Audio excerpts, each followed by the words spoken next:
नमस्कार, मैं हूं आपके साथ पूर्वी राय और आप देख रहे हैं महाकाल एक्सप्रेस। स्वास्थ्य विभाग की आशा कार्यकर्ताओं ने निर्वाचन संबंधी गैर विभागीय कार्यों में ड्यूटी लगाए जाने के आदेश का विरोध करते हुए इसे अवैध, गैर व्यवहारिक और विभागीय सीमा से बाहर बताया है। आशाओं का कहना है कि उन्हें स्वास्थ्य केंद्रित दायित्व से हटाकर चुनावी कार्य में बाधित करना न केवल विभागीय अतिक्रमण है, बल्कि संविधान और न्यायालयीय निर्देशों को स्पष्ट उल्लंघन भी है। अवैध आदेश मानदेय निर्धारित नहीं। आशा कार्यकर्ताओं ने बताया कि स्वास्थ्य विभाग को चुनाव संबंधित कार्य सौंपने का अधिकार नहीं है। निर्वाचन कार्यों के लिए कोई मानदेय इंसेंटिव देय नहीं है, जिससे बिना पारिश्रमिक काम करवाना अनुच्छेद 23 का उल्लंघन बनता है। उन्होंने कहा कि न्यायालय पहले ही ऐसे मामलों पर स्पष्ट दिशा निर्देश दे चुका है। स्वास्थ्य सेवाएं प्रभावित होने का खतरा। आशाओं का कहना है कि उन्हें गैर दायित्व कार्यों में भेजने से टीकाकरण, गर्भवती महिलाओं की ट्रैकिंग, रोग नियंत्रण और आपात चिकित्सा सेवाएं जैसे महत्वपूर्ण स्वास्थ्य कार्यक्रम प्रभावित होते हैं। यह प्रशासनिक स्तर पर गंभीर चूक मानी जा सकती है। आयुष्मान कार्ड कार्य का भुगतान अब तक लंबित। आशाओं ने यह भी बताया कि वे लंबे समय से आयुष्मान कार्ड बनाने का कार्य कर रही हैं, लेकिन आज तक किसी भी प्रकार का भुगतान जारी नहीं किया गया है। आशाओं की प्रमुख मांगे सभी विधिक और प्रशासनिक तथ्यों का उल्लेख करते हुए आशा कार्यकर्ताओं ने निम्नलिखित मांगे रखी हैं। निर्वाचन कार्य हेतु जारी अवैध आदेश तत्काल वापस लिया जाए। निर्वाचन आयोग द्वारा स्पष्ट आदेश और मानदेय तय होने तक आशाओं को चुनावी कार्यों में न लगाया जाए। किसी भी आशा पर दबाव डालने वाले अधिकारी की व्यक्तिगत जिम्मेदारी तय की जाए। आशाओं को उनके मूल स्वास्थ्य दायित्वों पर ही कार्य करने की अनुमति दी जाए। आशा कार्यकर्ताओं ने कहा कि वे जनता के स्वास्थ्य के लिए समर्पित हैं, लेकिन विभागीय दायित्वों से हटाकर गैर संबंधित कार्यों में लगाना उनकी सेवा क्षमता और सार्वजनिक स्वास्थ्य दोनों को नुकसान पहुंचाता है।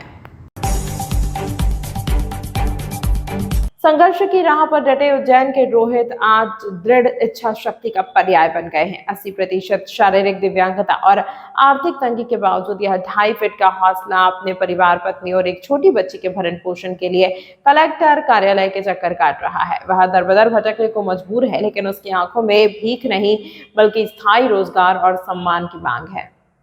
वह दर-बदर भटकने को मजबूर है, लेकिन उसकी आंखों में भीख नहीं बल्कि स्थायी रोजगार और सम्मान की मांग है। रोहित का कहना है कि उन्होंने पहले सांची पॉइंट के लिए आवेदन किया था, लेकिन महीनों बीत जाने के बाद भी उस पर कोई सुनवाई नहीं हुई। थक हार कर वे एक बार फिर अपने परिवार को लेकर कलेक्टर कार्यालय पहुंचे और जिला प्रशासन से स्थायी रोजगार की व्यवस्था करने की गुहार लगाई। रोहित ने भावुक होते हुए बताया कि मुख्यमंत्री की तरफ से पालक सहायता मिलती है, लेकिन वहाँ भी इतनी नहीं कि परिवार का भरण पोषण हो सके। मेरी बस यही मांग है कि मुझे रोजी रोटी का एक स्थायी जरिया दी जाए ताकि मैं अपने परिवार को पाल सकूं। जब उनसे पूछा गया कि उन्हें क्या आश्वासन मिला तो उन्होंने निराशा व्यक्त करते हुए कहा कि अधिकारी उन्हें कहते हैं कि रोजगार के लिए कोई जगह नहीं है। उन्होंने सांची पॉइंट के लिए आवेदन दिया था कि जिसकी जगह का मुआयना भी हुआ था, लेकिन वह जगह मुझे नहीं मिली। रोहित को यह सुझाव भी दिया गया था कि वह किसी समूह के साथ जुड़ जाए, जिस पर उन्होंने अपनी असमर्थता जताते हुए कहा, समूह के साथ जुड़ने का कोई नॉलेज नहीं है और मैं अकेला हूं। रोहित का यह संघर्ष केवल रोजगार की लड़ाई नहीं है, बल्कि यह उस आत्मविश्वास की कहानी है जो शारीरिक सीमाओं को लांघकर सम्मान के जीवन जीने का हक मांग रहा है। यह प्रशासन के लिए एक संवेदनशील प्रश्न है कि समाज के सबसे कमजोर वर्गों को आत्मनिर्भर बनाने के लिए क्या कदम उठाए जा रहे हैं। मेरे माननीय मुख्यमंत्री जी, माननीय प्रधानमंत्री जी से ये मांग है कि मैं 80% हैंडीकैप हूँ, तो मेरी ये मांग है कि मुझे रोजी रोजगार का एक अवसर मिल जाए स्थायी, और ताकि मैं अपने परिवार का भरण पोषण कर सकूँ। क्या आश्वासन मिला? पूरा कर रहे पहले भी दिया था, पर कोई वो नहीं। जगह का बोल, अब जगह तो आती कर मैं जा रही जगह कहाँ से ला के दूँ उनको मैं। आपका नाम बताइए। रोहित नागमोतिया। यही कि हमें रोजगार के लिए कोई जगह मिले। पहले हमने सांची पॉइंट का आवेदन दिया था, लेकिन वो उनने जगह देखने के लिए बोला था, लेकिन वो मिली नहीं। और फिर हम अभी भी ये आया था तो उन्होंने बोला कि बोले जगह तो नहीं मिलेगी, पर कोई समूह के उन्होंने बोले समूह के साथ जुड़ के करो, तो उसका तो कोई अपने को नॉलेज है नहीं। ठीक है, तो फिर आप क्या चाहते हो? मैं यही चाहती हूँ कि मुझे महाकाल के आसपास कोई जगह मिले स्थायी पर। आपका नाम है? टीना रोहित नागमोती। उज्जैन शहर के 2 तालाब क्षेत्र में एक कंपनी मालिक पर जानलेवा हमला हुआ। यह घटना तब हुई जब पीड़ित अपनी साइट से लौट रहे थे और हमलावर पेट्रोल पंप के पास स्थित उनके ऑफिस के करीब ही घात लगाए बैठे थे। पीड़ित के अनुसार शुरू में 2 लोग आए, बाद में एक और हमलावर उनके साथ जुड़ गया। हमलावर चाकू से गले पर वार करने की कोशिश कर रहे थे, जिससे बचाव में पीड़ित को हाथ पर चोट लगी और उनके कपड़े भी फट गए। पीड़ित ने संदेह जताया कि यह हमला व्यावसायिक प्रतिद्वंद्विता के कारण करवाया गया है। उन्होंने बताया कि उनकी कंपनी को स्थापित हुए केवल 2 महीने ही हुए हैं और वे प्रतिस्पर्धा में आगे बढ़ रहे हैं। उनका आरोप है कि प्रतिस्पर्धी कंपनी के लोगों ने उन्हें धमकियां भी दी थी, जिससे कि तेरा धंधा खत्म कर देंगे। इस मामले की शिकायत पुलिस में दर्ज करा दी गई है। पुलिस ने घटनास्थल का निरीक्षण किया है और सीसीटीवी फुटेज के आधार पर मामले की जाँच जारी है। 2 तालाब पर एचपी पेट्रोल पंप के सामने मेरा ऑफिस है, नीरा आरओ के पास में, सफाई साथी क्लीनिंग सर्विसेज। वहाँ पर मैं लड़के उनको साइड पर छोड़ करके लिक्विड लेना आया था वहाँ पर मैं। तो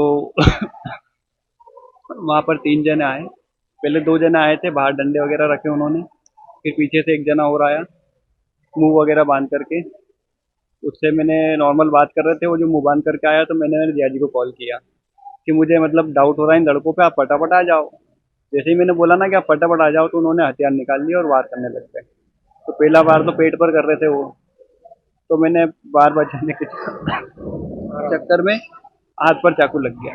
दूसरा बार यहाँ पर कर रहे थे वो गले पर, तो दूसरा बार कर रहे थे चाकू से, तो फिर मैंने हाथ लगा दिया, दूसरा बार यहाँ पर लगा, तो तीसरा उन्होंने चाकू पीठ पर मार दिया।